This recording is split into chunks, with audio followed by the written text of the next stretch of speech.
O segundo livro das Crônicas. Introdução. O segundo livro das Crônicas, que é a continuação do primeiro livro das Crônicas, começa com a narração dos acontecimentos do reinado de Salomão em Israel e Judá. Depois da morte do rei Salomão, a nação se dividiu em dois reinos, o do norte e o do sul. Daí em diante conta-se a história de Judá, o reino do sul, até a queda de Jerusalém no ano 586 a.C., quando os judeus foram levados como prisioneiros para a Babilônia. O livro termina falando do decreto de Ciro, rei da Pérsia, que deixou que os judeus voltassem para Jerusalém e reconstruíssem o templo. Segundo livro das Crônicas, capítulo 1. Salomão pede sabedoria a Deus. O rei Salomão, filho de Davi, conseguiu firmar o seu poder como rei de Israel e o Senhor, seu Deus, o abençoou e fez o seu poder aumentar muito. Salomão ordenou a todos os comandantes de 1.000 soldados, aos de 100 soldados, às autoridades do governo, aos chefes de família, enfim, a todos os israelitas que fossem com ele até o lugar de adoração que ficava em Gibeão.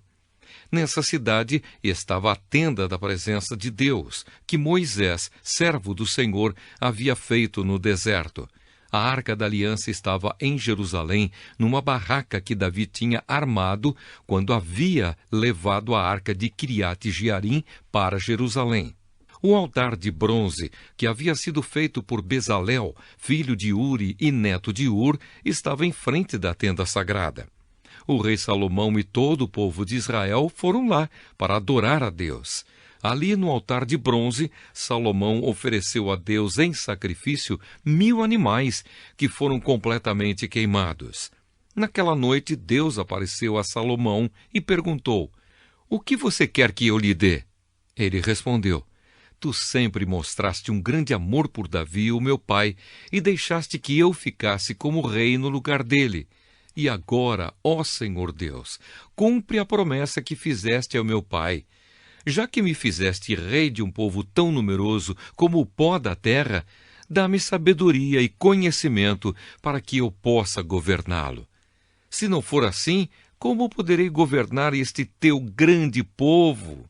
Deus disse a Salomão: "Visto que você pediu sabedoria e conhecimento para governar o meu povo, de quem eu fiz você rei, em vez de pedir riquezas, bens ou honras, ou a morte dos seus inimigos, ou vida longa, eu lhe darei sabedoria e conhecimento, e lhe darei também mais riquezas, bens e honras do que qualquer outro rei teve antes de você ou terá depois."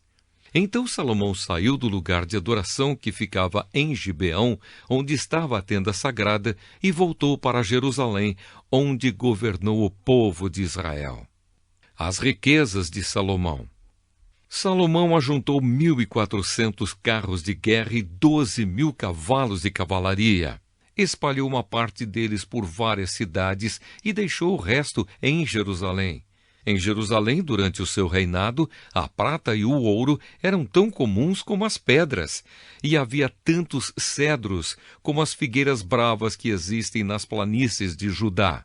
Os agentes do rei controlavam a importação de cavalos de Musre e da Cilícia, e a importação de carros de guerra do Egito. Esses agentes forneciam cavalos e carros de guerra para os reis heteus e sírios, vendendo cada carro por 600 barras de prata e cada cavalo por 150 barras de prata.